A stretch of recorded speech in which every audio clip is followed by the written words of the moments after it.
Hello students, welcome to our YouTube channel BBMQ study zone. और जैसा कि आप सब जानते हैं कि कोर 13 का सारा वीडियोस मैंने अपलोड कर दिया है। तो चलिए अब कोर 14 की स्टार्टिंग करते हैं हम लोग। तो पहला हमारा टॉपिक है कोर 14 में युवा तुर्क आंदोलन 1908, मतलब इंग्लिश में देखो तो यंग टर्की मूवमेंट 1908। ठीक है। तो 19वीं शताब्दी में तुर्की को यूरोप की महत्वपूर्ण शक्तियों ने बीमार राज्य की संज्ञा दी थी और हर शक्तिशाली देश अपने हितों में इस बीमार राज्य का शोषण करने का प्रयत्न कर रहा था। 19वीं शताब्दी के अंत आते आते तुर्की की आर्थिक स्थिति बहुत दयनीय हो चुकी थी। मुराद पंचम भी स्थिति को संभालने में असमर्थ रहा। सितंबर 1876 ईस्वी में अब्दुल हमीद द्वितीय तुर्की का सुल्तान बना। उसके निरंकुश शासन के कारण तुर्की की स्थिति दिन प्रतिदिन और अधिक दयनीय होने लगी। विदेशी हस्तक्षेप भी अत्यधिक बढ़ गया। उसके शासनकाल में तत्कालीन व्यवस्था के विरोध में प्रतिक्रिया के रूप में एक आंदोलन का जन्म हुआ, जिसे युवा तुर्क आंदोलन के नाम से जाना जाता है। इस आंदोलन ने पूरी समस्या को ही बदल कर रख दिया। 1908 ईस्वी में पूर्वी समस्या ने एक नया रूप ले लिया। में युवा तुर्क आंदोलन के परिणाम स्वरूप अब्दुल हमीद द्वितीय के निरंकुश शासन का अंत हुआ। इस आंदोलन को चलाने वाले वर्ग युवा तुर्क वर्ग था, अतः इसे युवा तुर्क आंदोलन के नाम से जाना जाता है। तो 19वीं शताब्दी में अगर हम देखें तो जो हमारा टर्की था उसका बहुत ज़्यादा ही, तुर्की का हिंदी में तुर्की बोलते हैं उसे, तो तुर्की का बहुत ही ज़्यादा हालत ख़राब था। उसे बीमार राज्य, मतलब जो भी जिसके पास भी ज़्यादा पावर है, वो जो भी कंट्रीज़ है वो क्या कर रहे हैं, उसका यूज़ कर रहे हैं, शोषण कर रहे हैं उसका, और अपने हित के लिए कर रहे हैं और उस पर कोई ध्यान नहीं दे रहा है। बस जो चाहिए वो निकाल लिया जा रहा है। तो 19वीं शताब्दी के अंत आते आते तुर्की की स्थिति बहुत ज़्यादा ख़राब हो चुकी थी। अगर हम देखें कि पॉलिटिकली भी डिसऑर्गेनाइज था, मतलब पॉलिटिकली भी ख़राब उसकी स्थिति चल रही थी, इकोनॉमिकली भी हम अगर फाइनेंस देखें तो वो भी बहुत ज़्यादा ख़राब थी।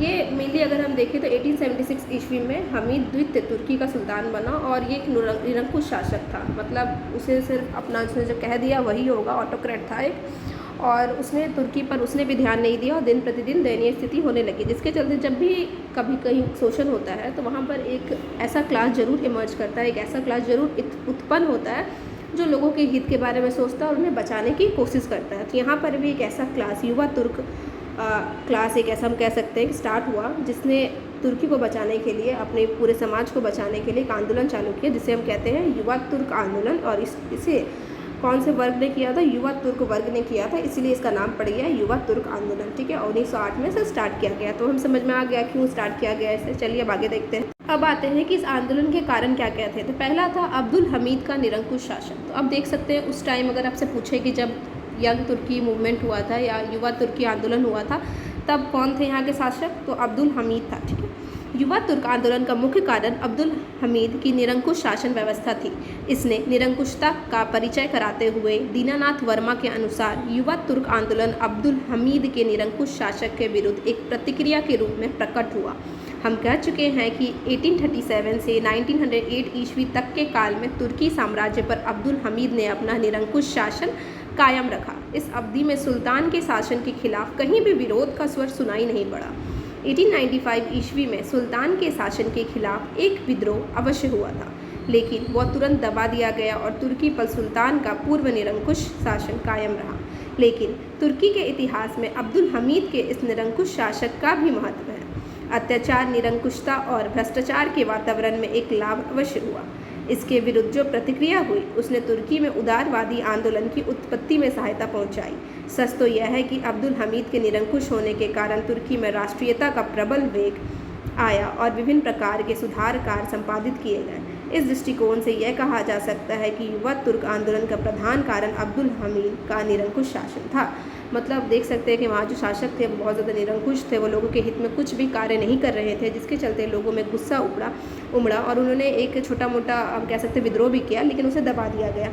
बाद में देखा गया तो एक समाज में एक ऐसा वर्ग उत्पन्न हुआ जो इस शासन के खिलाफ लड़ पाए और समाज में स्वायत्तता स्थापित करे, जिसके कारण पहला कॉज जो हम बोल सकते हैं कारण ये था अब्दुल हमीद का निरंकुश शासन। हमीद ने अपने सत्ता में आते ही उदारवादियों पर कड़े प्रतिबंध लगाए, संसद को भंग कर दिया और मंत्रियों के अधिकारों को छीन लिया। उसके शासन में उदारवादियों पर सबसे अधिक कठोरता बरती गई। उन्हें देश से निकाल दिया गया और बहुत से उदारवादी डर के कारण देश छोड़कर चले गए। उदारवादी नेता को सुल्तान की हत्या के आरोप में फांसी की सजा सुनाई गई। सुल्तान ने यूरोप से आने वाले साहित्य पर प्रतिबंध लगा दिया तथा लेखकों और कवियों पर भी प्रतिबंध लगा दिया गया। इन्हीं उदारवादियों ने देश के बाहर क्रांति का संगठन किया। देखिए, आप हम देख सकते हैं कि यहाँ सेंसरशिप भी लगाया गया, मतलब आप सरकार के खिलाफ या फिर गवर्नमेंट जो भी वहाँ पर है, राजा जो भी है, किंग के खिलाफ कुछ छाप नहीं सकते हैं, बुक में कुछ लिख नहीं सकते। तो इसलिए हम इसी को बोलते हैं, इस प्रतिबंध को ही सेंसरशिप कहा जाता है। तो यहाँ पर क्या क्या किया गया कि जितने भी साहित्य है सुल्तान के यूरोप में आने वाले जितने भी साहित्य थे उन पर सेंसरशिप लगा दिया गया, प्रतिबंध लगा दिया गया। मतलब वो जो भी छापेंगे, जो भी लिखा जाएगा, वो एक बार जो भी हमारे वहाँ के जो सुल्तान है वो देखेंगे, जांच किया जाएगा, उसके बाद ही उसे यहाँ पर टर्की में आने दिया जाएगा।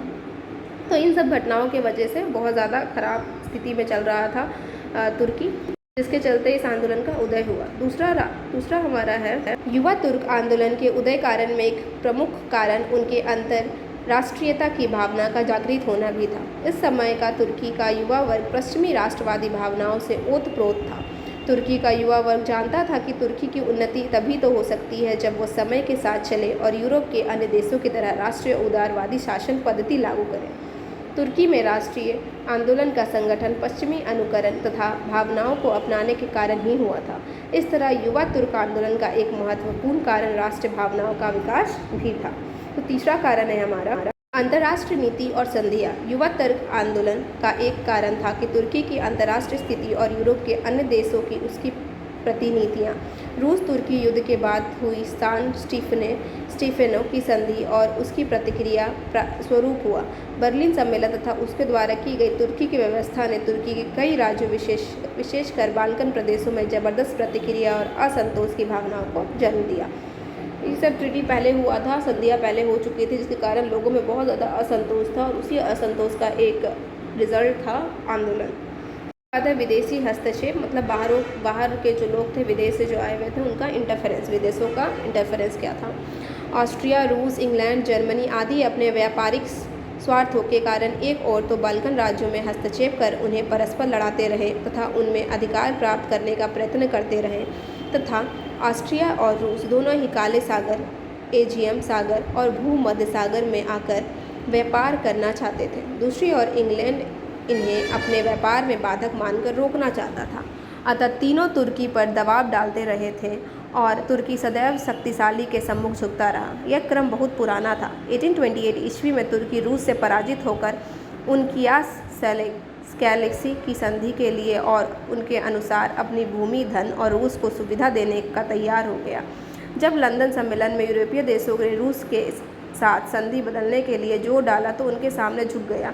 यही इतिहास 1877 ईस्वी में तुर्की ने सेंटीफनो संधि स्वीकार कर और बर्लिन संधि में उसे परिवर्तित कर दोहराया।